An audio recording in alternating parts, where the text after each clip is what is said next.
Oliver की कहानी। England के मध्य में बसे रेवेंसवुड के छोटे से गांव में युवा ओलिवर थर्स्टन ने बाहरी दुनिया की उथल पुथल से अछूता जीवन जिया।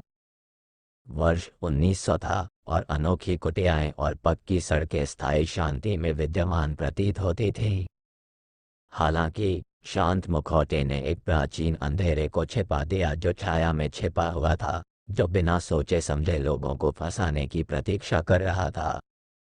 ओलिवर 12 साल का एक जिज्ञासु और साहसी लड़का अपने दिन रेवेंसवुड के आसपास के हरे भरे जंगलों की खोज में बिताता था। ग्रामीणों ने एक निषिद्ध उपवन के बारे में बात की, एक ऐसी जगह जहां कोई भी व्यक्ति जाने की हिम्मत नहीं करता था। किंवदंतियों ने एक वर्णक्रमीय उपस्थिति के बारे में फुसफुसाया जो उन पवित्र मैदानों को प्रेतवादित करती थी और इसकी दहलीज को पार करने की हिम्मत करने वाले किसी भी व्यक्ति के लिए गंभीर परिणामों की चेतावनी देती थी। एक दुर्भाग्यपूर्ण दोपहर, एक अतृप्त जिज्ञासा से प्रेरित होकर ओलिवर निषिद्ध उपवन के रहस्यों को उजागर करने के लिए निकल पड़ा। जैसे ही वह प्रवेश द्वार के पास पहुंचा, हवा घनी हो गई और पक्षियों की चहचहाहट जो कभी जीवंत थी, उस पर एक भयानक सन्नाटा छा गया। निडर होकर लड़के ने एक अदृश्य शक्ति द्वारा निर्देशित होकर, जो उसे आगे की ओर इशारा कर रही थी, गहराई तक जाने का साहस किया। प्राचीन वृक्ष नुकीले और मुड़े हुए लंबी छायाएं बनाते हैं जो मंद रोशनी में नृत्य करती हैं।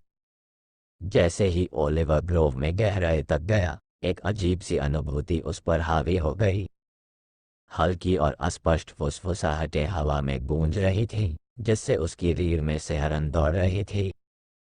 अदृश्य आंखें उसकी हर हरकत को देखती रहीं और बगीचे में अप्राकृतिक ठंडक जमने से तापमान गिर गया। अचानक उसके सामने एक वर्णक्रमीय आकृति उभरी, एक युवा लड़की जिसकी डरावनी खाली आंखें थीं। उसने दबे स्वर में विश्वासघात और निराशा की एक दुखद कहानी सुनाई। उसने खुलासा किया कि उपवन एक प्राचीन समझौते के कारण शापित था और जो लोग इसमें प्रवेश करते थे वे हमेशा के लिए इसकी द्वेषपूर्ण पकड़ से बंधे रहते थे। चिंतित लेकिन भयभीत, ओलिवर ने अभिशाप को उजागर करने और उपवन के भीतर फंसी पीड़ित आत्माओं को मुक्त करने की कोशिश की। वर्णक्रमीय लड़की ने उसे उपवन के मध्य में स्थित एक जीर्ण शीर्ण हवेली में ले जाया, एक ऐसी जगह जिसे लोग लंबे समय से भूल चुके थे। जैसे ही ओलिवर ने इसके चरमराते दरवाजों से होकर कदम रखा, हवा में स्पष्ट द्वेष की भावना घनीभूत हो गई।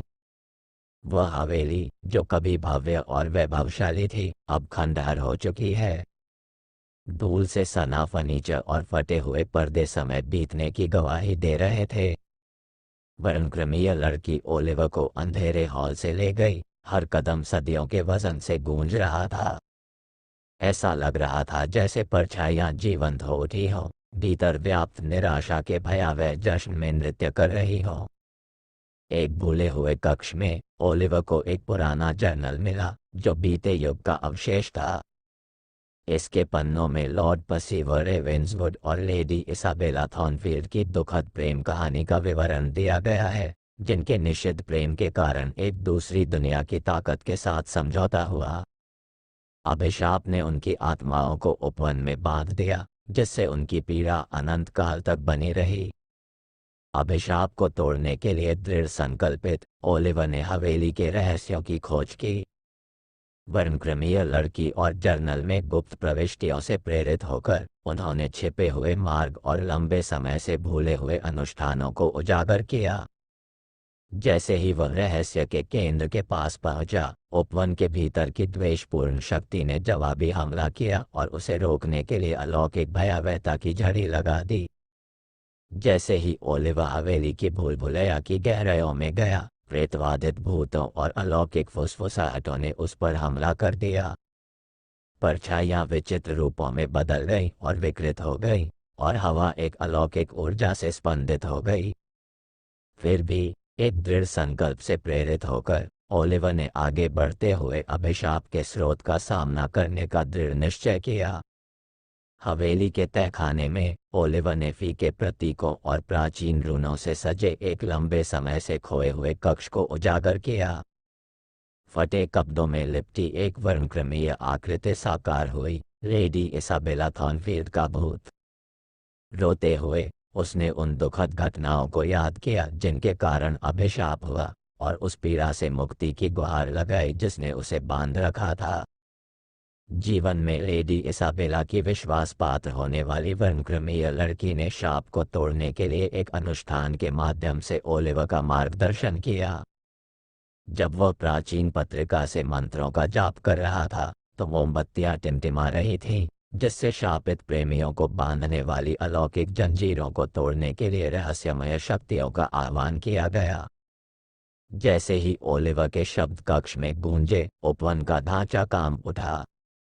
जैसे ही अनुष्ठान अपने चरम पर पहुंचा, एक चकाचौंध रोशनी ने तहखाने को ढक दिया। लॉर्ड पर्सीवर रेवेंसवुड और लेडी इसाबेला थॉर्नफील्ड की आत्माएं ओलिवर से पहले साकार हुई। उनके अलौकिक रूप एक नर्म उज्ज्वल चमक में नहाए हुए थे। अंतिम आभारी नजर के साथ वे परलोक की ओर चले गए और अपने पीछे एक शांति छोड़ गए जिसने उस द्वेष की जगह ले ली जो एक बार उपवन में व्याप्त थी। जैसे ही ओलिवर हवेली से बाहर आया, अभिशाप टूट गया और उपवन शांतिपूर्ण शांति की स्थिति में बहाल हो गया। वह अपने द्वारा किए गए परिवर्तन पर आश्चर्यचकित था। घटित होने वाली अलौकिक घटनाओं से अनभिज्ञ ग्रामीणों को एक बार वर्जित उपवन में केवल एक नई शांति का एहसास हुआ। ओलिवर थर्स्टन अपनी कष्टदायक यात्रा से हमेशा के लिए बदल गया, एक नायक के रूप में गांव लौटा। फिर भी उस अद्भुत मुठभेड़ की गूंज उसके सपनों में बनी रही, जो बीते युग और निश्चित प्रेम की स्थायी शक्ति की याद दिलाती है। रेवेंसवुड की कहानी किंवदंती में बदल जाएगी, एक सतर्क कहानी जो युगों तक फुसफुसाती है, एक अनुस्मारक की कुछ रहस्यों को समय की छाया में अबाधित छोड़ दिया जाना चाहिए। देखने के लिए धन्यवाद। लाइक, शेयर, सब्सक्राइब और नीचे कमेंट करें।